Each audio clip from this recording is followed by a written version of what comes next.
Bom, certamente esse é um tema que agrada a grande parte dos brasileiros, principalmente quando a gente fala de renda mensal, investimentos em imóveis, até porque grande parte das pessoas foi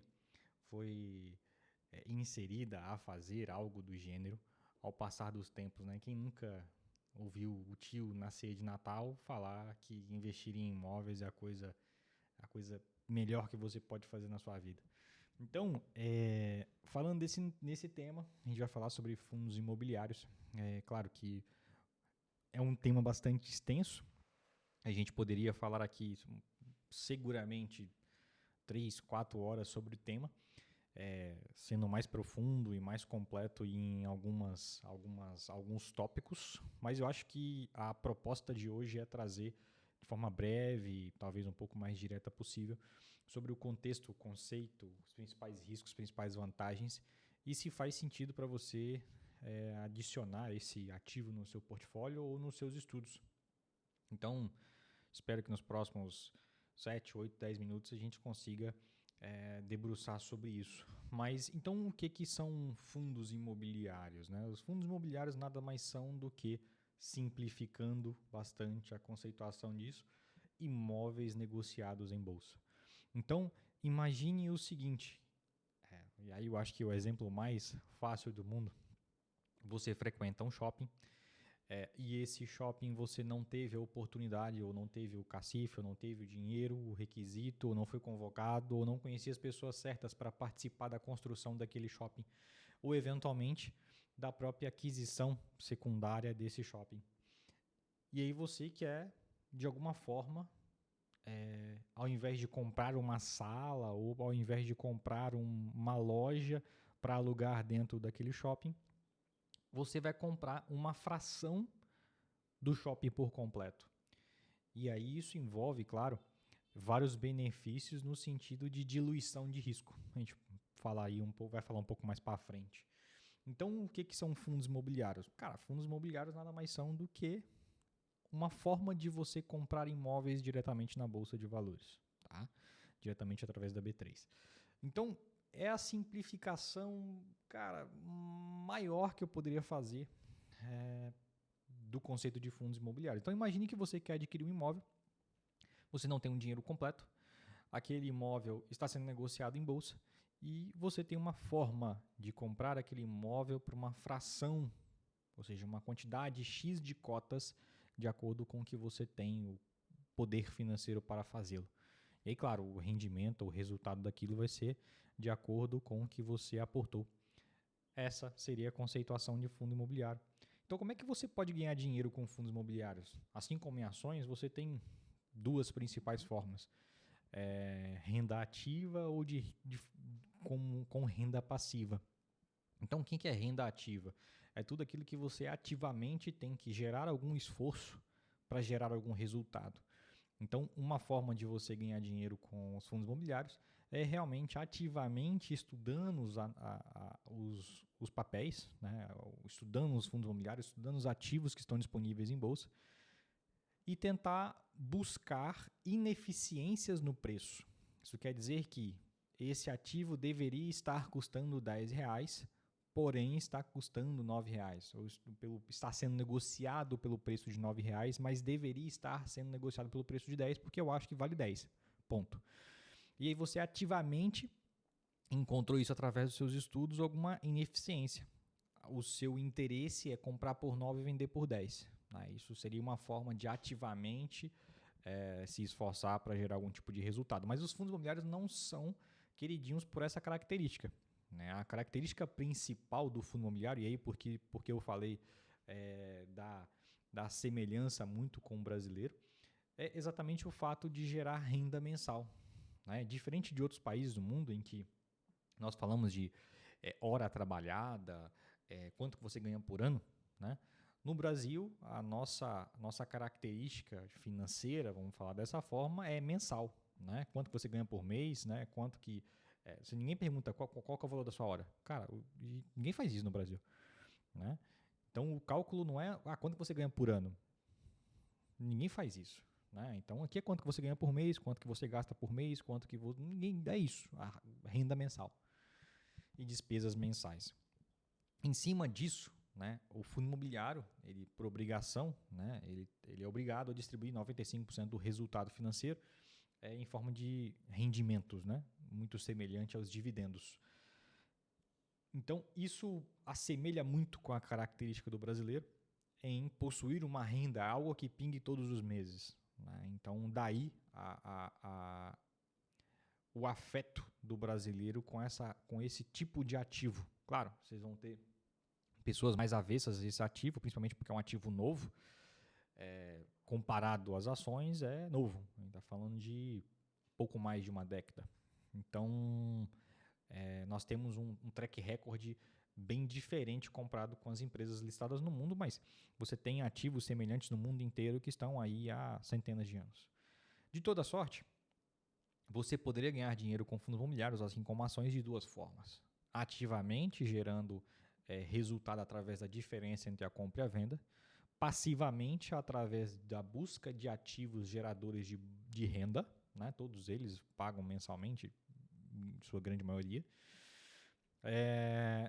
E dado a necessidade de distribuição mensal, os brasileiros gostam bastante desse tipo de previsibilidade, né? Então, quais são as principais vantagens? Eu, claro, estou com um roteiro aqui na frente, porque esse tema, novamente, né, como se não bastasse, eu poderia ficar devagando aqui sobre o tema. Principais vantagens, né? Assim como nas ações, nós temos a possibilidade de uma liquidez muito grande, né? Então, hoje a liquidação de ativos em bolsa é de 2 dias.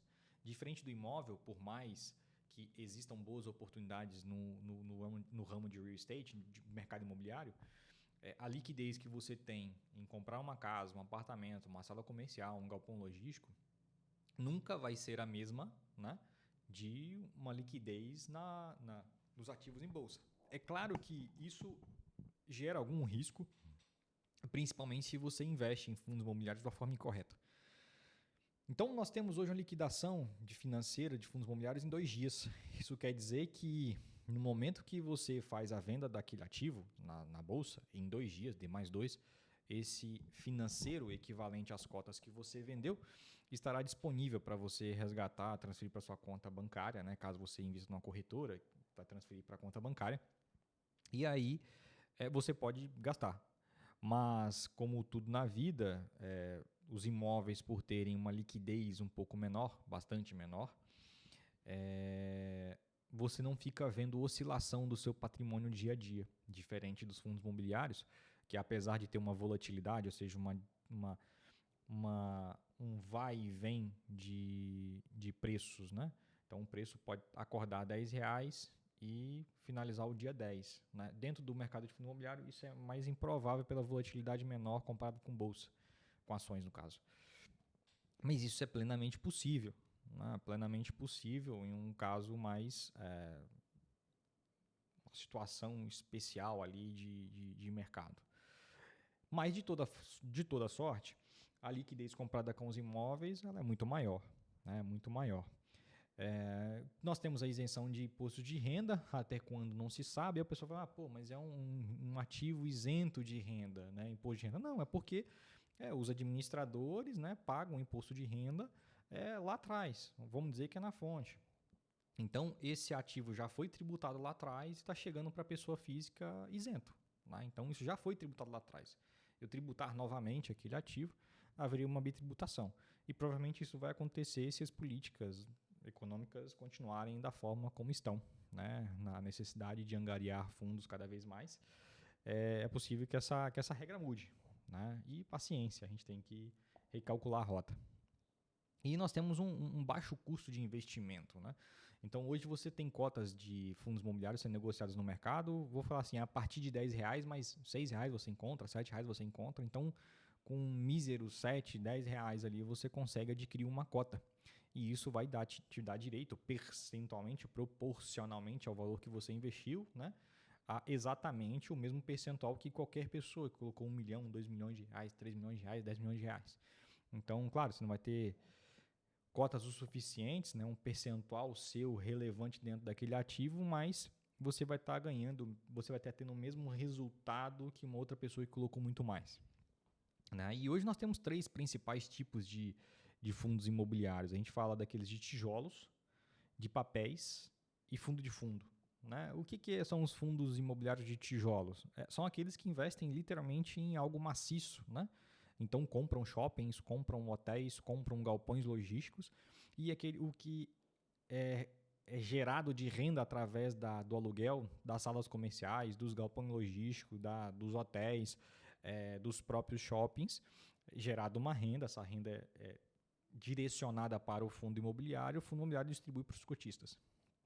Né? Então, esses são os fundos de tijolos.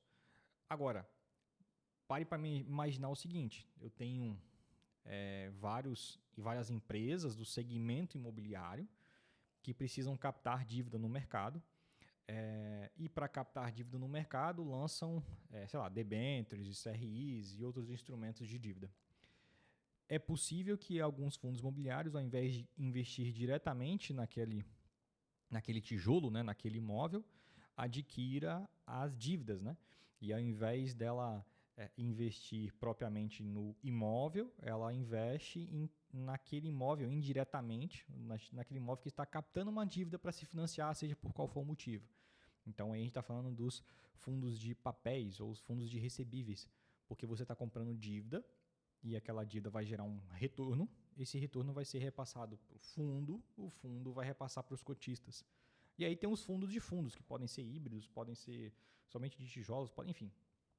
Os fundos de fundos, né, direcionados para fundos de tijolos, são os fundos que compram fundos de investimentos imobiliários, né, fundos imobiliários, somente de tijolos. Então, ao invés de você ir lá no mercado comprar uma cota, né, ou 10 fundos imobiliários distintos, você pode comprar um único fundo imobiliário que já faz esse trabalho de selecionar os melhores fundos imobiliários e colocar dentro de um único ativo.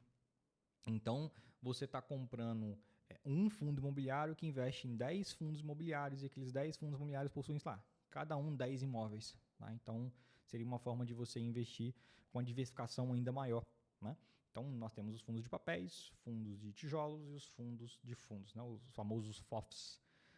E aí, quais são os principais riscos, né, que a gente tem dentro dos fundos imobiliários? Assim como nas ações, nós temos o risco de liquidez, mercado, vacância, inadimplência, taxa de juros e, nos últimos anos, principalmente nos últimos 2 anos, o risco de tributação de rendimentos. Quando a gente fala de risco de liquidez, comparado às ações, os fundos imobiliários, alguns deles, não possuem a mesma liquidez, né, a mesma quantidade de ações, né, de fundos sendo negociados, e é possível que para uma grande alocação, para um grande investidor, ele tenha dificuldade de desinvestir. Né? Eu comprei 1 milhão de cotas, será que naquele dia está sendo negociado 1 milhão de cotas? Então, às vezes, aquele fundo só negocia 100 mil cotas por dia. Então, esse é o risco de liquidez. Eu quero comprar 1 milhão de papéis, o fundo de imobiliário só negocia 100 mil cotas por dia, portanto, eu vou levar talvez 10 dias para desinvestir. O risco de mercado, onde a gente está falando aqui realmente do risco de renda variável, do mercado financeiro como um todo, aí onde envolve política, econômica, taxa de juros direta e indiretamente. E aí a gente pode gravar um vídeo somente sobre esse tema. A gente pode gravar um vídeo somente sobre fundos de tijolos, somente sobre fundos de papéis. É o que eu falei, assim, cada tópico, cada ponto que eu estou falando aqui, a gente pode gravar um vídeo específico só para isso. Mas vamos nos ater aqui a essa questão do macro conteúdo. E aí, quando a gente fala de vacância, é igualzinho. Todos esses riscos, eles estão também nos imóveis. Né? Risco de liquidez, né? Comparado ao mercado de fundos imobiliários, a liquidez do fundo imobiliário é muito grande, mas ainda assim ela pode ser pequena comparado ao que você quer investir. No fundo, no imóvel diretamente, é a mesma coisa. Né? Quando a gente fala de risco de mercado, mesma coisa. Se você comprar um imóvel em uma localização merda, degradado, cara, vai dar merda. Né? Então, inevitavelmente vai dar merda. E o risco de vacância está falando exatamente, né, na possibilidade de daquele fundo imobiliário gerar um nível de vagas, né? Vamos falar de vagas aqui, ou seja, de salas comerciais, de quartos de hotéis, de setores logísticos ali, daquele galpão logístico imenso, desalugado, né? Então a gente está falando exatamente da vaga desse shopping. Então não estou falando de vaga de estacionamento, estou falando que aquele ponto comercial pode ficar desalugado, vago, né? E nós temos a inadimplência, que diferente da vaga, né? A inadimplência, eu tenho um crédito, eu deveria estar recebendo, mas por alguma dificuldade daquele setor de hotelaria, setor de logístico, setor de shopping, lembrando lá da pandemia em 2020, me gerou um aumento da minha inadimplência, né? Então, os locatários não pagaram. E isso me gerou uma inadimplência maior. Naturalmente, isso vai afetar o investidor do fundo imobiliário, porque ele vai receber uma menor distribuição dos pagamentos que eventualmente deveriam acontecer, mas não aconteceram. E aí, quando a gente fala de taxa de juros, exatamente isso, né? Quando eu tenho uma taxa de juros muito alta, como é o momento que está acontecendo agora, de 15% de taxa Selic, os fundos imobiliários eles ficam menos atrativos, né? Na verdade, de um modo geral, os ativos de renda variável eles acabam ficando menos atrativos, né? Mas geram oportunidades ímpares para a gente investir e desinvestir de outras pontas, sabendo o que está fazendo com a diversificação ideal, atendendo o seu perfil e etc. Assim como os momentos de dificuldade, né, vão gerar para a gente oportunidades que, se bem calculadas, podem gerar um ruído, uma volatilidade maior na sua carteira de curto prazo, mas em algum momento essa oportunidade ela vai gerar o resultado que você tem almejado. E a taxa de juros acaba desincentivando, né, os fundos imobiliários, principalmente os de tijolos. E os fundos de papéis acabam ganhando algum destaque, porque como eles estão investindo em dívidas, e se forem dívidas indexadas ao CDI, por exemplo, aquele fundo de papel que investiu em dívidas atreladas ao CDI vão acabar ganhando mais dinheiro, então vão distribuir mais para o investidor imobiliário, daquele fundo imobiliário. Se for indexadas à inflação, isso pode ser bom, isso pode ser ruim. Se eram dívidas atreladas a uma taxa pré-fixada e a Selic aumenta, com certeza aquele fundo imobiliário a cota vai ser depreciada. Então, assim, a gente está falando da taxa de juros como um todo. A gente pode falar um vídeo só falando de taxa de riscos dos fundos imobiliários. E aí a gente está falando o risco mais atual, mais recente, está falando da possibilidade ou não de tributação dos rendimentos dos fundos imobiliários. E, eventualmente, caso isso aconteça, o que eu não duvido, talvez não no curto prazo, mas isso em algum momento vai acontecer, nós teremos, né, um baque, certamente, na volatilidade das cotas desse fundo e, portanto, haverá alguma perda nas cotas e, em algum momento, essas cotas se reacomodam, né, e voltam para o seu patamar e voltam a subir, mas é um risco que a gente não pode deixar de falar. E hoje, quais são os principais segmentos dos fundos imobiliários, né, e as principais atenções que o investidor deve ter antes de começar a investir nesse tipo de produto?